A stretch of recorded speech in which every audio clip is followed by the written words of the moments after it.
إنك حميد مجيد. أما بعد فإن أصدق الحديث كتاب الله وخير الهدي هدي محمد صلى الله عليه وسلم وشر الأمور محدثاتها وكل محدثة بدعة وكل بدعة ضلالة وكل ضلالة في النار. وعليكم بالجماعة فإن يد الله مع الجماعة ومن شذ في النار. ربنا إننا سمعنا مناديا ينادي للإيمان أن آمنوا بربكم فآمنا. ربنا فاغفر لنا ذنوبنا وكفر عنا وتوفنا مع الأبرار. ربنا وآتنا ما وعدتنا على رسلك ولا تخزنا يوم القيامة إنك لا تخلف الميعاد. ربنا افتح بيننا وبين قومنا بالحق وأنت خير الفاتحين. ربنا لا تجعلنا فتنة للقوم الظالمين ولا تجعلنا فتنة للقوم الكافرين ونجنا برحمتك من القوم الكافرين. اللهم إنا نجعلك في نحورهم ونعوذ بك من شرورهم. اللهم إنا نعوذ بك من شرور من عادانا. اللهم من أراد بنا سوءا فاشغل في نفسه. ربنا عليك توكلنا وإليك أنبنا وإليك المصير. Alhamdulillah, bersyukur kita bersama-sama kepada Allah Subhanahu Wa Taala di atas segala kurnia-Nya, rahmat dan nikmat yang melimpah ruah kepada kita. Maka dengan rahmat Allah Ta'ala kita hari ini sama dapat bersama dalam majlis ilmi sekali lagi. Alhamdulillah. Kaum muslimin dan muslimat yang kasih sekalian, pelajaran kita hari ini sebagai sambung pada perbincangan kita dulu, iaitulah kita masih berjaga berkenaan dengan salah di atas mayat, salah atas jenazah. Dalam tajuk ni kita lalu beberapa nuktah yang lepas, iaitulah satunya hukum salah atas mayat, yang keduanya tempat salah mayat, dan yang ketiganya adalah kita akan bicara pada hari ini, iaitulah waktu salah jenazah. Waktu salah jenazah, waktu semayang mayat. Masa manakah kita boleh semayang mayat dan masa mana tak boleh semayang mayat? Bagi mereka yang mana ada muzakirah bersama kita, muzakirah yang ketiga ni, kulit merah ni, dalam muka 22, dalam tajuk yang ketiga, waktu salah jenazah, katanya harus bersalah jenazah pada setiap waktu dan tidak makruh bersalah ke atasnya pada waktu-waktu yang dilarang bersalah sunat padanya. Bukan salah jenazah ini adalah antara salah yang ada sebab-sebab yang terdahulu. Katanya harus bersalah jenazah pada setiap waktu. Boleh kita semaya jenazah setiap waktu. Setiap waktu boleh semaya jenazah. Tak apa. Waktu mana-mana pun tak apa boleh semaya jenazah. Ini kelawasan kita. Harus bersalah jenazah pada setiap waktu. Masa mana pun boleh. Mati masa mana, semaya masa mana boleh. Dan tidak makruh bersalah ke atasnya pada waktu-waktu yang dilarang bersalah sunat padanya. Dan tidak makruh bersalah ke atasnya pada waktu-waktu yang dilarang bersalah sunat padanya. Tidak makruh, tak apa juga. Kita semaya pada waktu hal larang kita semaya sunat pada waktu itu. Telah maklum pada kita bahwasanya ada beberapa waktu tak boleh kita semaya sunat waktu itu. Hari kita semaya sunat pada waktu itu, beberapa waktu. Maka waktu hak haram semaya sunat tu boleh kita semaya jenazah. Maka antara waktu hak tak boleh semaya sunat, satunya lepas subuh. Ini, lepas subuh. Lepas pada tahmiyah fardu subuh tak boleh semaya sunat dah. Malaikatnya sunat subuh kita tak ada semaya belum pada subuh. Tak apa tu. Kita terlewat sikit maksud bila air pagi tu ni sebagainya, betul kita pergi masjid tu dan ada semaya subuh dah. Kita tak ada semaya sunat. Tak ada semaya sunat. Lepas semaya fardu, lepas jemaah tu kita bangun semaya sunat subuh kita. Tak ada tadi. Boleh kat tu. Lepas tu tak boleh dah. Nah. Jadi maknanya di antara waktu hak tak boleh sunatnya, satunya lepas subuh, lepas pada semaya subuh. Nah, yang keduanya ialah waktu hari tengah dak naik. Kita tak nampak, kita duduk dalam kedai, kita duduk dalam bukit ni, dia mau duduk patah laut nak mudah nampak lah. Waktu hari dak naik tu tak boleh semaya, sehingga dia lepas pada segaloh dia panggil segaloh tu. Naik lepas ada bombing itu bolehlah semaya. Itu waktu yang kedua.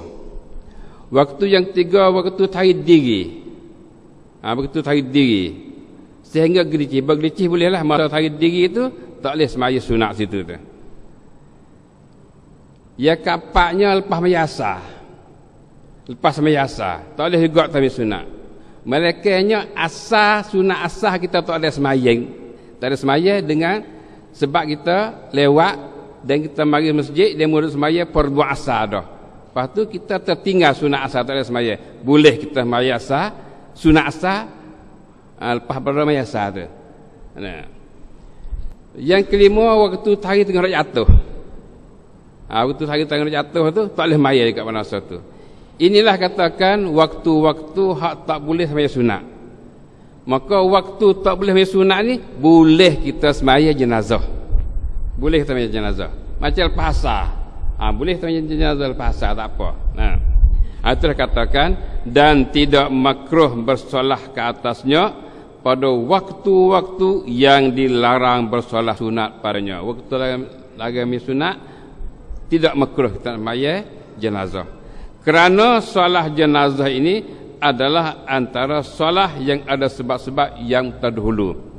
Kerana semaya jenazah ni adalah masuk dalam semaya yang mana ada sebab terdahulu. Jadi waktu-waktu hak tak boleh semaya sunat tadi itu ialah semaya sunat yang mana tidak ada sebab terdahulu. Kalau ada sebab yang terdahulu, ada sebab dulu, maka boleh sunat. Tak kedai dah. Kita semaya asar. Lepas semaya asar tu haram sunat dah. Tiba-tiba tari ganu. Ganu waktu asar misalnya. Boleh kita semaya sunat ganu waktu tahrim tu, tak haram. Sebab apa? Sebab ada sebab terdahulu, ada sebab ganu tari. Faham tak? Hal ini supaya jadi semaya jenazah ni masuk dalam semaya yang mana ada sebab terdahulu, ialah sebab mati. Bukan tak ada sebab ada. Ada pun tak ada sebab, tak boleh supaya kita tak mayasa dah. Dia pada maya sunat hajat. Dia sunat hajat. Tak boleh maya sunat hajat lepas asar tu, haram. Sebab tahrim, sebab hajat tak ada, sebab terdahulu tak ada. Sebab yang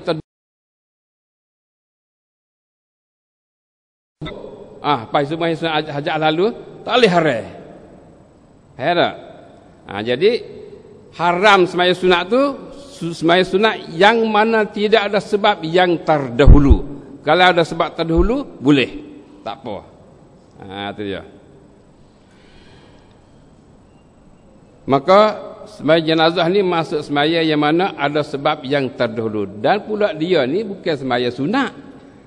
Jenazah ni semaya wajib. Semaya wajib. Kalau itu maka harus bersolah pada setiap waktu. Harus setiap waktu bagi semaya jenazah ni. Tetapi makruh dicadangkan dan diutamakan untuk bersolah pada waktu-waktu karahatan. Tapi makruh kita cadar untuk semaya pada waktu cadar, untuk semaya waktu tu makruh lah. Kerana kita cadar tu kita cadar untuk semaya waktu karahah. Tak boleh lah. Ini berlainan daripada berlakunya tetapi makruh dicadangkan dan diutamakan untuk bersolah pada waktu-waktu karahat. Mana kita cadar, kita utamakan, utamakan nak semaya waktu karahat, tak boleh lah. Jadi kita semaya ni kerana mengikut kemudahan tak apa. Ini berlainan daripada berlakunya secara tergempar, maka tidak mengapa dengan sebab-sebab tergempar. Sebab tergempar tak apa. Pada pokoknya dek cara ni makruh ya. Segi haruh tu boleh semaya belaka waktu mana-mana pun untuk jenazah ni. Jadi dia kata makruh tu kalau kita cadai nak situ, kalau lah tergempar, kalau lah caping itu ni tak makruh juga. Tu je. Pada pokoknya boleh semaya, harus semaya pada mana-mana waktu untuk semaya jenazah tu. Itulah kaum muslimin dan muslimat. Dan mengikut pendapat setengah ulama bahwasanya tidak disolahkan ke atas jenazah pada waktu tahrim, waktu-waktu yang dilarangkan bersolat sunat padanya. Ada setengah ulama kata tak boleh sembahyang jenazah pada waktu tahrim. Itu setengah ulama. Tapi kebanyakan ulama tu boleh, tak apa. Alhamdulillah, rasanya tempat kita ni dah amal hak kebanyakan ulama tu. Pasar pada sembahyang, pas subuh pada sembahyang, tak ada apa.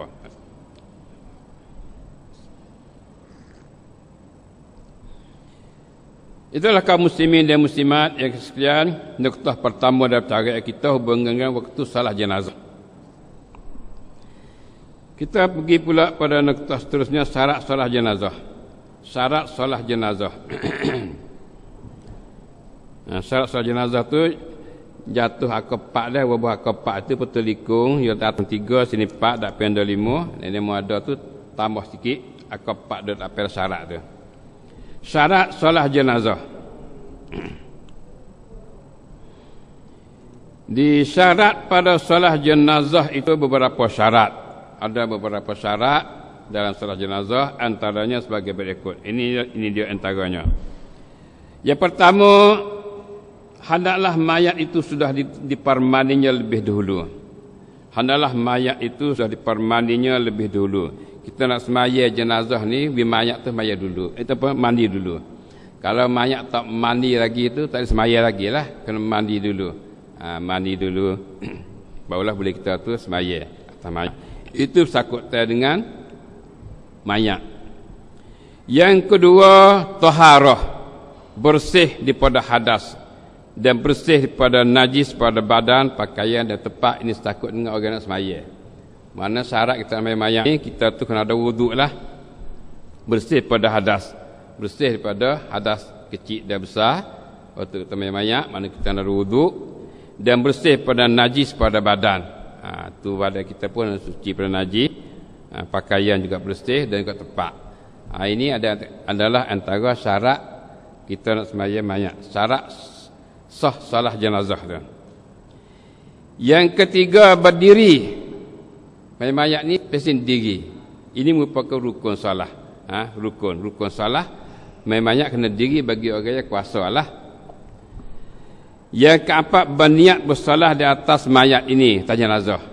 Kena niat mayat atas mayat ni. Memanglah kita tu kena ada niat lah situ. Itu juga rukun solat. Niat tu rukun. Yang keempat, yang kelima, 4 kali takbir. Jadi rukun solat juga, 4 kali takbir. Pertamanya 4 kali takbir, membaca Al-Fatihah selepas takbir pertama, sebagai kita maklum dah, itu rukun. Membaca Al-Fatihah selepas takbir pertama, itu rukun. Kemudian bersalawat ke atas Nabi, bersalawat ke atas Nabi sallallahu alaihi wasallam selepas takbir yang kedua, rukun juga tu. Rukun juga salawat atas Nabi. Yang seterusnya, berdoa ke atas mayat selepas takbir yang ketiga. Lepas takbir ketiga, doa atas mayat. Itu rukun juga. Jadi doa ni, apa saja dikatakan doa ke mayat, itu pada asasnya. Pokoknya ada doa. Pesi mana tu, tak apalah. Tapi mikuh yang warid tu lebih molek lagi. Ada daripada Nabi tu.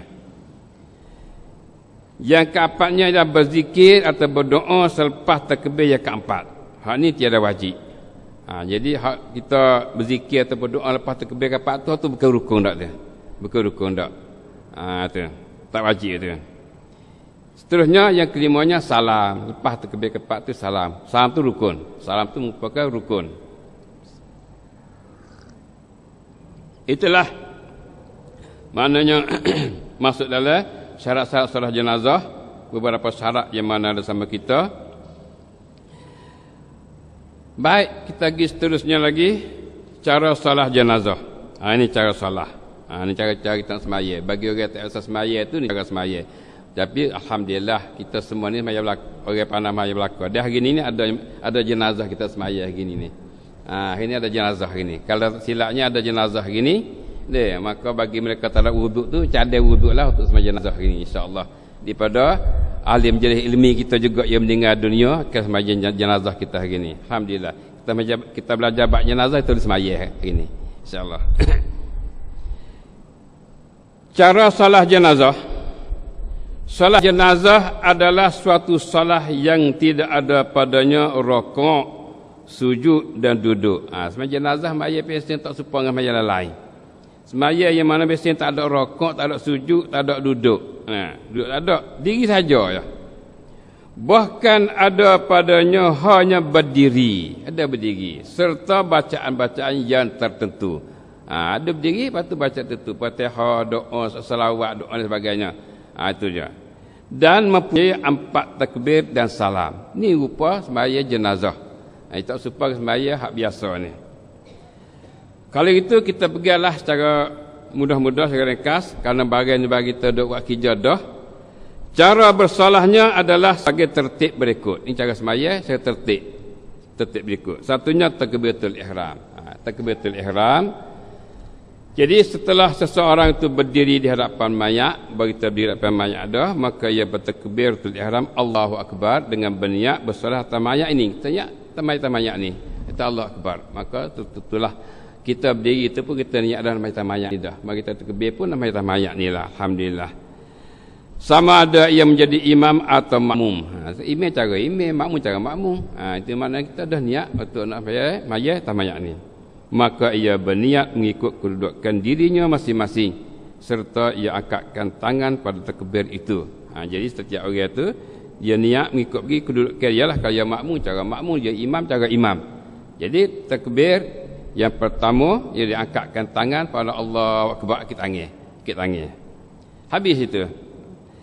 Yang kedua, setelah selesai daripada takbiratul ihram syahadah, maka ia letakkan tangannya ke atas dadanya.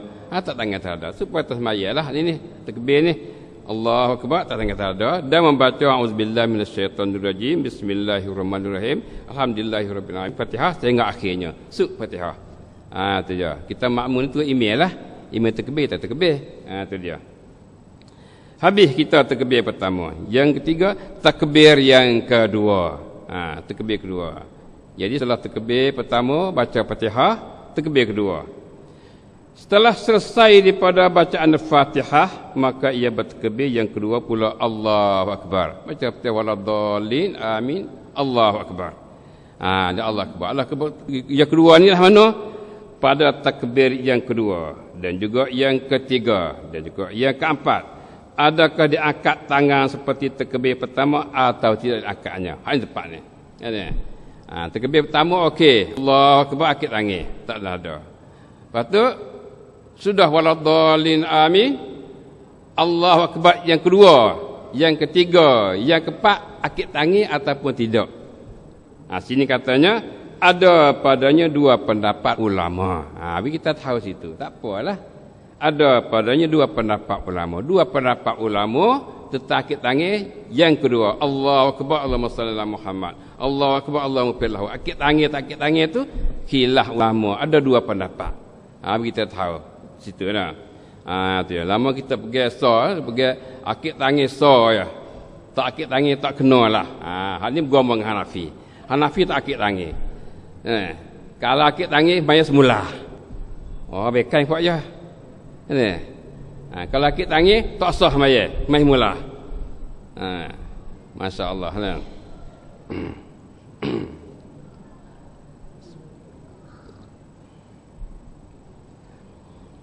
Jadi ada padanya 2 pendapat ulama. Yang pertama, setengah ulama berpendapat bahawasanya dia angkat tangan pada setiap takbir pada apa-apa takbir itu. Setengah ulama angkat tangan belaka. 4 takbir itu angkat tangan belaka. Allahu Akbar takbiratul ihram, sudah baca Fatihah, Allahu Akbar salawat, Allahu Akbar baca doa, Allahu Akbar baca doa juga. Itu setengah pendapat ulama. Inilah kebanyakan kitanya duk beramal. Tempat kita duk amal inilah. Kebanyakan. Yang kedua, setengah ulama berpendapat bahawasanya tidak diakatkan tangan melainkan pada takbir pertama jua. Setengah pendapat kata tak akid tangan dah. Yang kedua, yang ketiga, tak akid tangan. Hanya Allahu Akbar, baca salawat. Allah Akbar, baca doa. Allah Akbar, baca doa. Assalamualaikum, assalamualaikum. Kita berhenti dua-dua ni. Jadi ada dua-dua pendapat. Kata Syekh Al-Albani rahimahullah, Syekh Nasiruddin Al-Albani kata, kami tidak dapati di dalam as-sunnah barang yang menunjuk di atas mensyaratkan akad tangan pada yang lain pada takbir yang pertama. Syekh Albani ni adalah seorang ulama muhaddisin lah, seorang ulama hadis yang mengkajikan hadis ni. Maka dalam kajian dia tu, dia kata kami tidak dapat di dalam sunnah, tak dapat dalam hadis sunnah barang yang menunjukkan di atas mensyaratkan akad tangan pada yang lain pada takbir pertama. Kami tak dapat dalam sunnah kata bagai yang hadis yang boleh menunjuk kata disyarat akid tangan lain pada hak pertama. Mana yang dua, yang tiga, yang empat tak jumpa dalam hadis. Tak jumpa dalam sunnah kata akad tangan tu. Tu. Ini mengikut kajian dia. Mengikut kajian dia lah hadis-hadis semua. Nasiruddin Albani boleh katakan satu ulama yang terkenal lah dan orang yang bersungguh dalam mencari hadis. Banyak buku-buku dia yang mana terkumpul dalam maktabah ada belaka. Dan dia ni diiktimadkan oleh ulama dunia tentang hadis tu. Alhamdulillah, dan telah meninggal dunia dia rahimahullah. Tinggal jaksa yang banyak pada kita, alhamdulillah. Itu mengikut kata Syekh Albani, ia tak jumpa hadis yang menunjuk kata disyarat akid tangan lain pada yang pertama. Itu dia. Inilah pilihan Al-Imam Asy-Syaukani dan lainnya di golongan muhakkikin. Pendapat inilah Imam Asy-Syaukani dulu pada Albani lagi, dulu lagi. Tu Nailul Autar tu tafsir Fathul Qadir. Imam Syaukani ni di pada ulama Yaman. Inilah pilihan Imam Syaukani dan lainnya. Imam Syaukani dia pilih pendapat ni lah. Pendapat kata tidak akid tangan melainkan hak pertama ya. Dan juga lain daripadanya daripada golongan muhakkikin. Ulama-ulama muhakkikin yang mentakikkan masalah juga ramai mengatakan tak akid tangan lain pada takbir pertama. Dia. Maka tempat kita ni terserah pada kita lah. Siapa nak akid pun akid lah. Siapa tak saya akid pun tak ada apa lah. Lama kata, buat kaum baru tak akid tangan takbir mayat. Ada. Dia. Bukan kaum baru dak, mungkin baru tahu demo tu. Ada. Bagi terlama dah. Dia. Mungkin kita baru tahu tu kejut. Kejut kerana baru tahu. Jadi bagi ni bagi lama-lama bagi dah. Ada dah. Maka terserahlah pada kita. Dua-dua ni ada pada kita belakang. Dia mau akid okey tak apa. Sah belaka. Tak akid okey, sah. Bukan tak sah dak. Sudahlah. Pokoknya pakat mari semaya. Panas semaya belaka sudahlah. Nak ke mana boleh bagi boleh kedua. Tak ada kena tekan dak masalah tu. Habislah kaum muslimin dan muslimat sekalian hubungan dengan takbir pertama dan takbir yang kedua.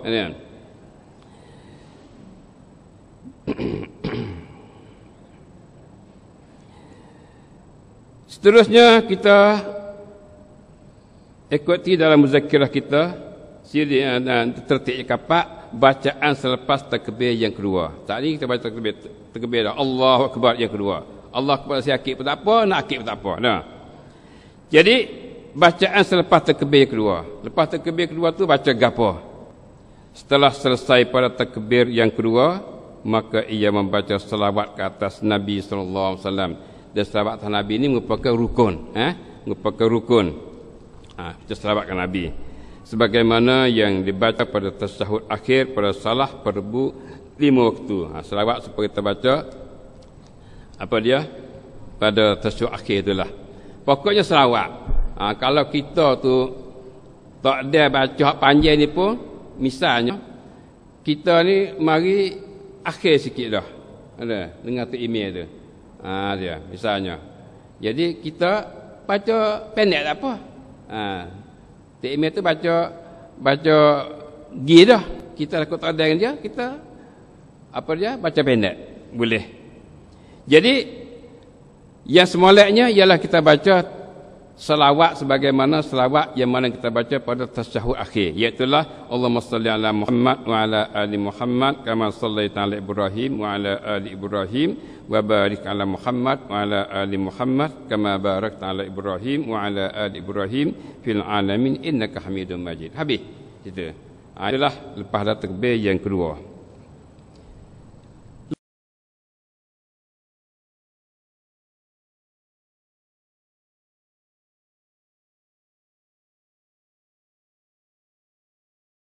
Tangan terserah kita. Itu ya. Setelah selesai pada takbir daripada membaca selawat, maka ia bertakbir yang ketiga, itulah Allahu Akbar.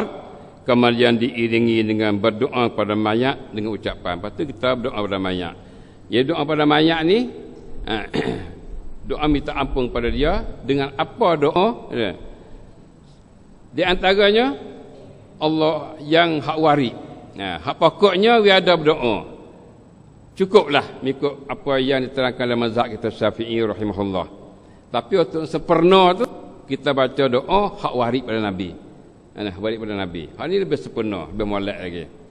Maka antara yang warisnya ialah Allahumma ighfir lahu warhamhu wa'afi wa'fu anhu wa akrim nuzulahu wa wasi' madkhalahu wa ghsilhu bil ma'i wal salji wal barad wa nakkihi minal khataaya kama yunqasul abdu binad danas wa abdilhu daran khairan min darihi wa ahlan khairan min ahlihi wa zawjan khairan min zawjihi wa adkhilhu jannata wa idhu min azabil qabri. Dan ada tukar belakang tu melafaz mana dulu pun tak apalah tu. Itu dia. Itulah doa yang mana kita baca pada mayat. Lebih kurang maknanya, kita reti makna lebih kurang hak ni kita selalu nak baca semua ni. Allahumma ighfir lahu, ya Allah ampunkanlah baginya. Warhamhu, dan rahmatkanlah dia. Kita berdoa ke dia dah ni. Wa afihi wa panhu, dan juga afiatkan dia, ampunkan dia, maafkan dia. Wa akrim nuzulahu, dan muliakanlah tempat yang duduk.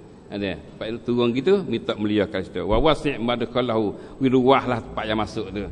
Dia kuburlah. Dia kuburlah. Wa ghsilhu bil ma'i wal tharji wal barad, dan minta satu basuh dia dengan air sejuk, dengan air batu, dengan air sejuk. Dicuci bersih dia. Wa nakkihi minal khataaya, dan bersihkanlah dia daripada kesalahan-kesalahan dosa. Kama yunqasul al-abdu minad danas, sebagaimana dicucikan as-saubul abyad, kain putih minad danas daripada cemar.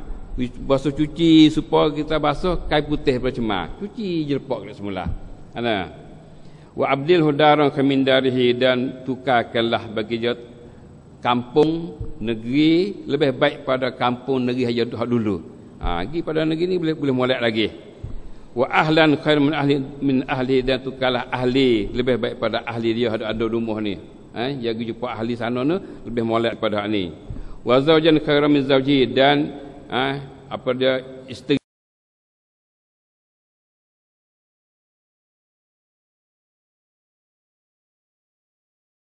jannah, dan masukkanlah syurga, masukkanlah dia syurga. Wa idzu min azabil qabr, dan jauhkanlah daripada azab kubur. Itu makna doa-doa yang kita baca pada si mayat tu. Maka alhamdulillah, itulah doa terakhir kita bagi dianya. Sekiranya mayat itu perempuan, maka ditukarkan dhamir lelaki hu dengan dhamir perempuan ha. Ini empat beza sikit. Allah maghfir lahu tu jatuh. Kalau tina Allah maghfir laha warhamha wa'afiha wa'fu anha. Jadi hu tu dia ha belaka. Tu ini maknanya ha bahasa Arab. Kita Melayu ni nyo belaka dah. Dia belaka lah. Yang Arab ni ada bezalah. Tina jatuh tu, kalau jatuh tu hu hi ni. Jadi tina ni ha. Sekiranya mayat itu perempuan, maka ditukarkan dhamir lelaki hu dengan dhamir perempuan ha. Sekiranya mayat itu kanak-kanak, maka dibacakan doa. Kalau mayat kanak-kanak, baca doa tambah lagi ni. Mayat-mayat. Kalau mayat kanak-kanak, budak, mayat budak. Apa dia? Allahumma ighfir li hayyina wa mayyitina wa saghirina wa kabirina wa zakarina wa unsana wa syahidina wa ghaibina. Allahumma man ahyaitahu minna fa ahyi 'alal iman wa man tawaffaitahu minna fa tawaffahu 'alal islam. Allahumma la tahrimna ajruhu wa la tudillana ba'dahu. Ini adalah kita baca pada kanak-kanak. Kalau kita tak ingat ni pun baca hak dulu pun cukup dah. Cukup dah. Asalkan doa pada mayat tu. Dan boleh kita baca tambah lagi, Allahumma ja'alhu lana faratan li abawaihi. Ni bagi budak dah. Allahumma ja'alhu lana faratan li abawaihi wa salafan wa dhukran wa izatan wa i'tibaran wa syafi'an wa thakkil bihi mawazinahuma wa afriq as-sabra ala qulubihima wa la taftinhuma ba'dahu wa la tahrimhuma ajrahu. Ini adalah doa yang mana kita baca untuk kanak-kanak budak. Boleh ia merekaskan doanya mulai pada Allahumma ja'alhu lana faratan li abawaihi wa salafan wa zikran. Kita tinggal atas tu. Tinggal Allah maghfir li hayyina wa matina, kita tak ambil, kita ambil hak bawah ni. Ambil sekadar Allahumma ja'alhu lana faratan li abawaihi hingga akhir. Boleh. Itulah kalaulah kita tu semaya atas kanak-kanak. Habis. Itulah doa yang mana kita baca lepas takbir yang ketiga, yang merupakan doa tu rukun. Doa tu rukun. Yang ke tertib yang ke-6 seterusnya, takbir yang ke-4. Takbir yang ke-4, Allah Akbar pula. Lepas baca doa tu, baca takbir ke-4, Allahu Akbar, dan bacaan padanya. Jadi setelah selesai pada bacaan doa kepada mayat pada takbir yang ketiga, kita baca doa mayat dah takbir 3 saat ni tu, maka ia bertakbir yang keempat, Allahu Akbar, kemudian ia baca bacaan ini. Lepas tu kita baca doa ni, Allahumma la tahrimna ajruhu wa la tabtinna ba'dahu wa firlana wala. Hak ni bukan rukun dak, bukan wajib dah ni. Baca doa lepas ni pun boleh. Itu dia. Allahumma la tahrimna ajruhu wa la tabtinna ba'dahu wa firlana walahu. Jika mayat perempuan maka ditukarkan dhamir hu menjadi ha. Jadi Allahumma la tahrimna ajraha wa la tabtinna ba'daha wa firlana walha. Banyak ni ya. Banyak ni dah. Itu hak warisnya. Lepas tu ada kita tambah wali ikhwanil ladzina sabaquna bil iman wa la tajal fi qulubina tu tak ada tu. Tak ada, tak nak tambah tu. Tak nak tambah. Sekat ni cukup dah. Nah, padai dah ni. Itulah kaum muslimin dan muslimat, habis kita takbir yang keempat. Takbir itu ada rukun, ada. Jamanya doa ni bukan rukun, hanya keempat ni. Yang ketujuh, tertib yang ketujuh, mengucap salam. Setelah selesai pada bacaan pada takbir yang keempat, maka diucapkan salam sebanyak 2 salam. Jadi lepas takbir yang keempat tu salam, 2 salam. Assalamualaikum, assalamualaikum. Ke kanan dan ke kiri. Kanan dan kiri. Dengan ucapan Assalamualaikum warahmatullahi, dan boleh ia mencukupi dengan 1 salam jua. Ini kita tahu kat ni. Dan boleh ia mencukupi dengan 1 salam jua. Boleh juga kita cukupi padai cukup dengan 1 salam. Assalamualaikum, sudah. Jadi makmum pun bila dengar Tok Imam kata Assalamualaikum, Assalamualaikum lah. Usah tunggu Assalamualaikum yang kedua Tok Imam. Kalau memadai Isra pun tak apa. Boleh. Riwayat daripada Ibnu Mas'ud radhiyallahu anhu bahawa Nabi sallallahu alaihi wasallam mengucap salam 2 kali salam. Ini adalah apa yang Syekh Albani bawa dalam Ahkam Janaiz dia dalam muka 162, hadis daripada Ibnu Mas'ud radhiyallahu anhu, kata Nabi itu ucap salam 2 kali salam. Assalamualaikum, assalamualaikum. Ada. Itu 2 kali. Itu satu. Riwayat pada Abu Hurairah radhiyallahu anhu, anna Rasulullah sallallahu alaihi wasallam shalla ala janazatin fakabbara alaiha 4 wa sallama taslimatan wahidah. Ini hadis Ad-Darqutni dalam juzuk 2 muka 72, dan Albani bawa dalam Ahkam Janaiz dia muka 163 daripada Abu Hurairah radhiyallahu anhu, katanya anna Rasulullah sallallahu alaihi wasallam shalla ala janazatin fakabbara alaiha 4 sallama taslimatan wahidah. Maksudnya bahawa Rasulullah SAW bersolat ke atas jenazah, lalu baginda bertakbir ke atasnya 4 takbir. Nabi sembahyang jenazah, lepas tu Nabi takbir 4 takbir tadi lah, dan baginda mengucap salam 1 salam. Ini maknanya ada Nabi tu salah 2 kali pada, Nabi salah sekali pada. Mana benda ni benda yang bagi kemudahan pada kita. Boleh kedua-dua dah. Itu dia. Itulah muslimin dan muslimat sekalian, sikit sebanyak pelajaran kita hari ini hubungan dengan jenazah adalah kita masuk cara hubungan dengan kafiat dan cara sembahyang kita atas jenazah. Maka rasanya untuk jenazah kita hari ini cukup setakat ini dulu. InsyaAllah kita sambung sikit hadis yang mana ada sama kita insyaAllah. Sallallahu alaihi Muhammad wa ala alihi wasallam.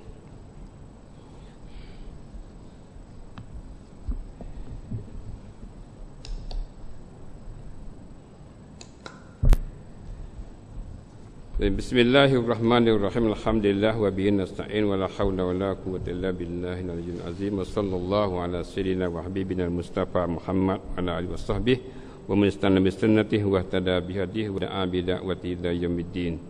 Kaum muslimin dan muslimat, marilah kita ikuti hadis 40 hadis kita hidangan ruhi kita ni. Hadis 40 hidangan ruhi kita ada dalam hadis yang ke-17. Hadis yang ke-17 hubungan rahim.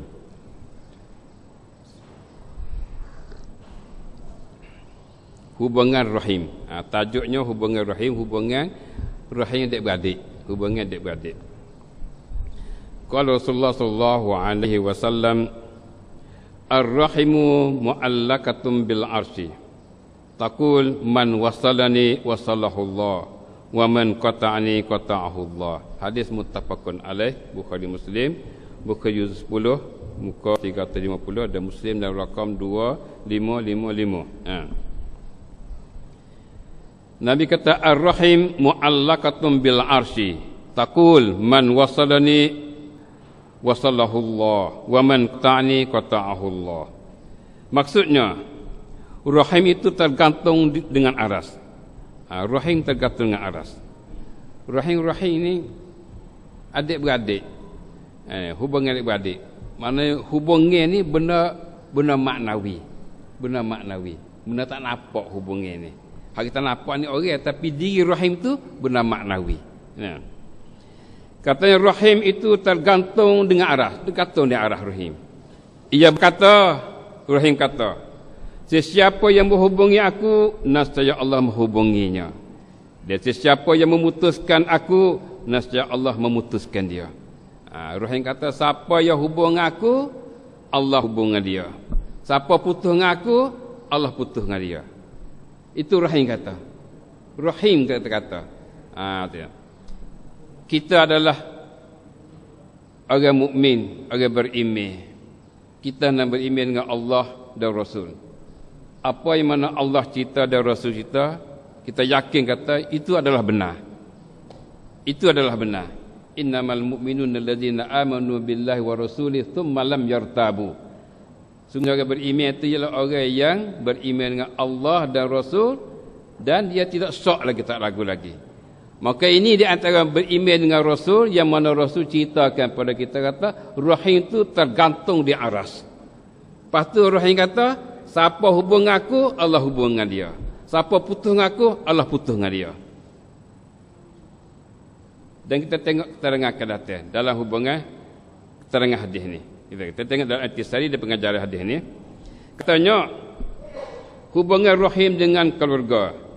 Adik beradik jatuh sekali, jatuh tambah sikit kelima ada adik beradik. Ini tambah beradik jatuh situ tu.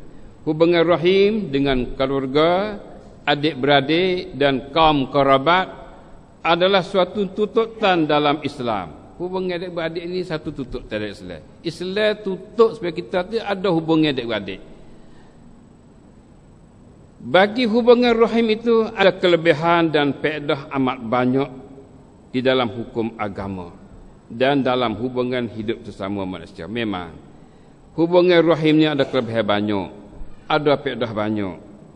Dalam hukum agama pun ada faedah banyak dan kena, dan dalam hubungan manusia pun ada faedah hubungan adik-beradik ni. Dan inilah asal kita adalah hubungan. Sebaliknya memutuskan hubungan rahim itu adalah suatu celaan dalam agama dan suatu derhakaan kepada Allah. Putus hubungan rahim ini ada suatu perkara yang tercela dalam agama. Tercela dalam agama betul dengan hubungan rahim. Dan juga satu perkara dikatakan satu deraka pada Allah SWT. Sebab Tuhan suruh kita hubungan rahim, kita tak hubungan rahim, kita putus rahim, maknanya kita deraka pada Allah. Mana kita duduk dalam keadaan berdosa lah bila putus hubungan rahim tu.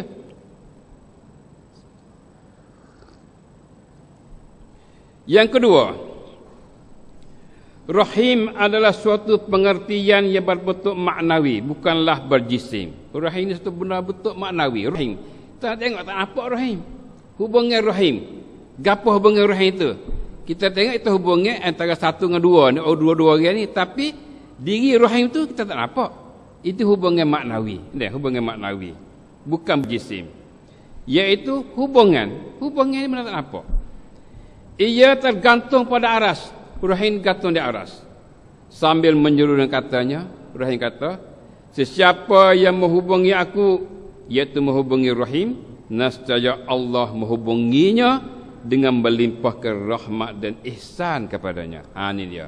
Jadi rahim kata, siapa hubungi aku, Allah hubungan dia. Allah hubungan dia ialah mana? Ialah Allah bagi rahmatkan dia, melimpah rahmat dia, bagi kebaikan kepada dia, kerana ia hubungan rahim. Jadi maknanya untuk kita nak menambahkan rahmat, dapat tolongan Tuhan adalah kena hubungan rahim. Dan sesiapa yang memutuskan aku, nescaya Allah memutuskan dia. Siapa yang putus aku, Allah putuskan dia. Allah putuskan dia. Kalau siapa putus dengan aku, rahim kata, Allah akan putus dengan dia. Lah mana? Memutuskan rahim itu suatu kemerdekaan Allah dan suatu sebab tidak dapat memasuki syurga. Jadi bila Allah putuskan dengan dia tu, rahmat Tuhan pun tak ada. Rahmat Tuhan pun tak ada. Kebaikan pun tidak ada bagi dia. Dan putus rahim ni suatu kemerdekaan Allah. Satu benda yang mana Allah murka, satu perkara yang mana Allah murih. Dan suatu sebab yang tidak dapat memasuki syurga. Na'udzubillah min zalik. Jadi putus rahim ni satu sebab dah masuk syurga. Bukan mudahlah. Memutuskan rahim satu sebab yang tak boleh masuk syurga. Sebagai sabda Nabi SAW, la yadkhul jannata qati'. Hadis riwayat Muslim juzuk 16 muka 113, Nabi kata, la yadkhul jannata qati'. Maksudnya tidak dapat masuk syurga orang yang memutuskan rahim. Nauzubillah min zalik. Nabi kata tak boleh masuk syurga orang putuskan rahim. Orang putus rahim tak masuk syurga. Na'udzubillah. Benda tu tak ada payah sekali hubungan rahim tu. Dan nak putus rahim pun tak payah juga. Bila putus rahim tak payah tu, membawa pada kita tu bahaya banyak. Satunya tak masuk syurga. Kaum muslimin dan muslimat yang sekalian, patut kita ingat kata, asal kita ni adalah hubungan. Bukan dia pecah dak. Sama ada hubungan rahim, kita pun dah daripada mula beranak ke hubungan rahim tak ada putus. Dan juga kita ada hubungan ukhuwah Islamiah, hubungan persaudaraan Islam. Daripada ada iman sama iman tu, hubungan dah. Bukan putus dak. Tapi kita nak ingat, terkadang dunia ni adalah perkara yang nak memesongkan kita, nak merosakkan kita daripada hubungan dan nak memutuskan hubungan kita. Nak memutuskan hubungan. Auzubillah. Dunia ni. Kalau adik-beradik, yang pertama sekalinya duduk dia getah. Antara sebab nak putus rahim. Sebab getah. Balah hak getah. Getah mak pak tu tinggal tu balah hak getah. Terkadang apa bunuh adik-beradik. Berlaku tak benda ni? Berlaku di masyarakat kita. Ada? Itu maknanya benda yang nak merosakkan hubungan rahim kita tu. Pertama sekali kalau keluarga ni ialah bak kita. Nauzubillah min zalik. Lain pada tu, ya ada lagi anasir-anasir dunia yang cemar ni yang nak memutuskan kita. Terkadang politik kan memutus rahim juga. Mupak peratai. Ni pak baca tipak. Dua beradik tak tegar. Misal, kalau Malaysia ini barisan nasional, ini Apa dia? Pas. Mana? Tak tegar adik-beradik. Duk sekapur mah sekali pun tak tegar. Nauzubillah min zalik. Kita pun berjakit juga benda tu. Kalau dulu tak reti ikan merang, lalu reti ikan merang, balahkan merang. Adik-beradik pun balah juga adik-beradik. Ini pak ni dia bagainya sama ada parti halal atau parti haram. Jadi berlaku. Parti halal apa jadi, parti haram apa jadi. Ni pak. Turun pada pak sikit pak kita tanya tim. Mari dah ni. Tim abata. Hak ni tim ni, hak ni tim ni. Kampung tu lah adik-beradik tu lah. Bakalah balah. Na'udzubillah min zalik. Ini benar yang memutuskan rahim kita. Na'udzubillah. Ya bukan payah. Nak putus bukan payah. Benar banyak anak ansih-ansih yang nak merusakkan kita tu. Ini kita bakat jaga. Bakat jaga benda ni. Janganlah anasir cuma dunia ni merusakkan benda yang baik yang mana ada sisi Allah Ta'ala. Rahim ni benda yang baik. Janganlah nak duk pak pun tak apalah, dia nak duk pak kamerang ni tak apalah, pakatlah. Pak kita tu bukanlah benda boleh merusakkan asasi kita. Beri pak tu pakatlah, mana kita ni kemer nak molek dan sebagainya. Lagi lah. Itu dia. Jangan pak tu bawa kepada memutuskan dan merusakkan kita. Kita duk jadi pak tu duk dapat, agama duk belakang dah. Tu belakang agama. Nauzubillah min zalik. Ini benda yang merusakkan masyarakat kita. Nauzubillah. Kalau tu kita pakat-pakat faham benda ni. Jangan jadi anasir cuma dunia ni merusakkan asas dalam agama kita. Jadi bila putus hubungan itu la yadkhul jannata qati', Nabi kata tidak dapat masuk syurga orang yang memutuskan rahim. Yang ketiga, hadis ini menunjukkan atas kelebihan hubungan rahim. Jadi hadis mana sama kita ni menunjuk atas kelebihan hubungan rahim, kerana dengan hubungan itu akan dapat hubungi Allah Subhanahu Wa Taala dengannya. Dengan itu akan dapat riayah dan inayah daripada Allah Subhanahu Wa Taala.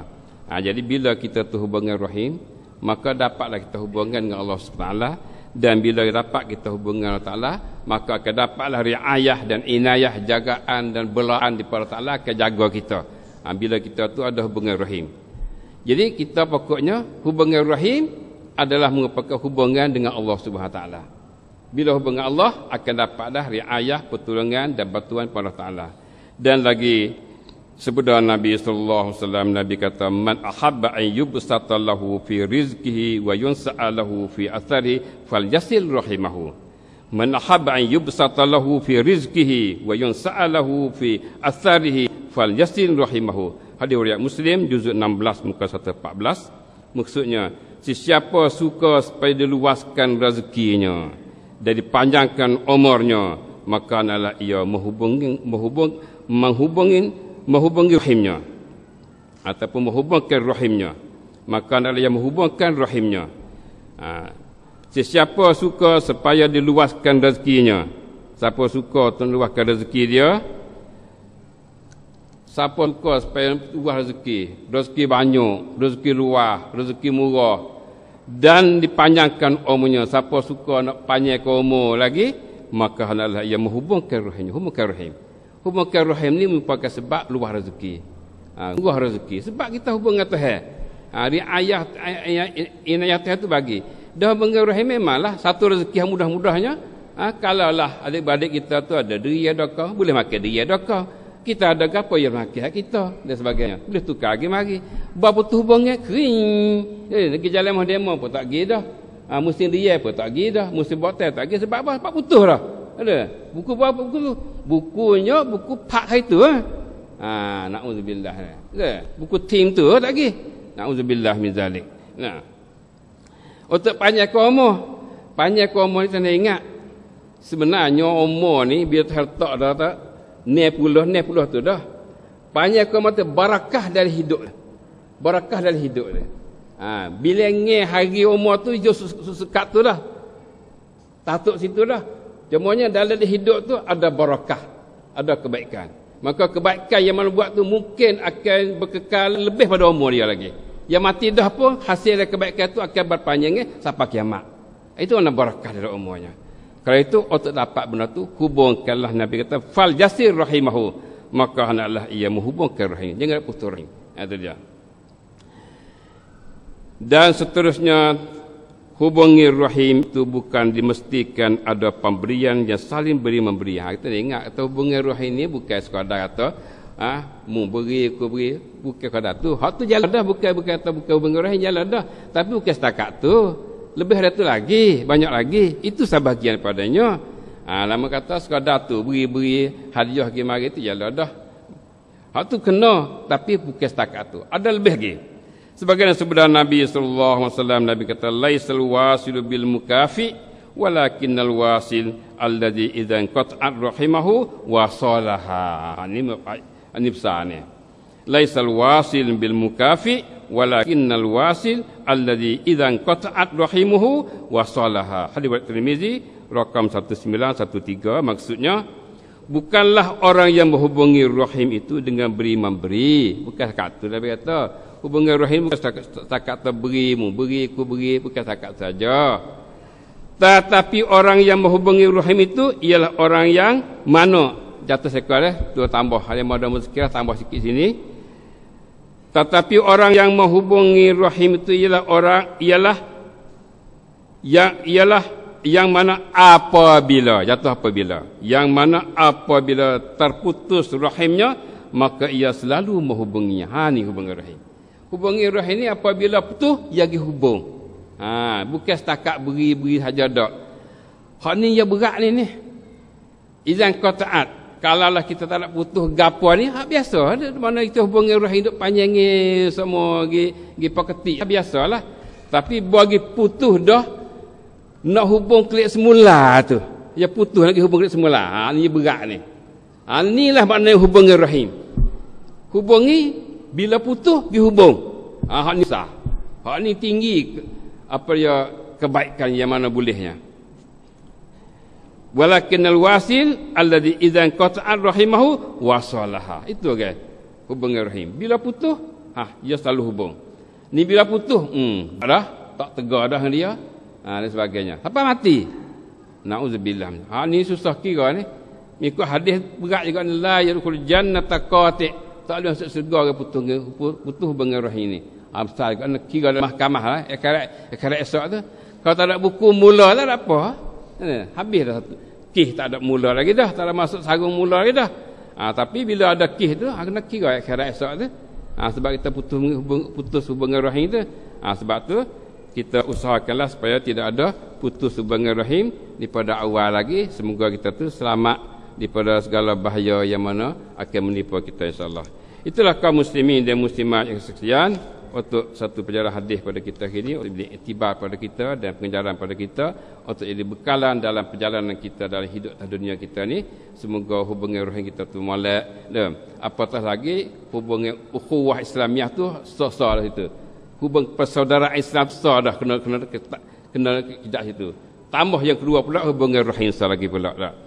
Itu dia. Maka cukup kita hari ini insya-Allah. Wassallallahu ala Muhammad wa ala alihi wasallam. Subhanallahi rabbil izzati amma yasifun wa salamun alal mursalin alhamdulillahi rabbil alamin. Subhanakallahumma bihamdik asyhadu an la ilaha illa anta astaghfiruka wa atubu ilaik. Wassalamu alaikum warahmatullahi wabarakatuh.